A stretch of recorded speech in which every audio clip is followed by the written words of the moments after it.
জীবনটা অর্ধেক সহজ হয়ে যায় একজন ভালো মানুষকে সঙ্গী হিসেবে পেলে। মিথ্যে ছলনা, বাহানা, মুখোশ আর বিশ্বাসঘাতকতার মারপেচ দিয়ে ভরা এই দুনিয়ায় একজন ভালো মানুষকে সঙ্গী হিসেবে পাওয়া বড্ড দুষ্প্রাপ্য। চার দেওয়ালের ভেতরে লাল নীল সংসারটা যাত্রার সাথে টিকিয়ে রাখা যায় না।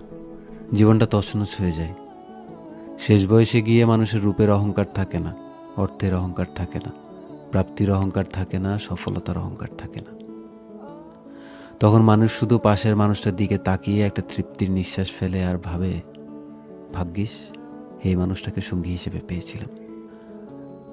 আমি মনে করি মানুষ যতটা অন্যান্য সফলতাকে প্রাপ্তির উদযাপন করে, তার থেকে অনেক বেশি উদযাপন হলো একজন সঠিক মানুষকে সঙ্গী হিসেবে পাওয়ার বিষয়টা। তাকে নিয়ে লোকসমাজে গর্ব করুন, তাকে ধন্যবাদ জানান তার অস্তিত্বের জন্য, তাকে উদযাপন করুন সুযোগ পেলেই।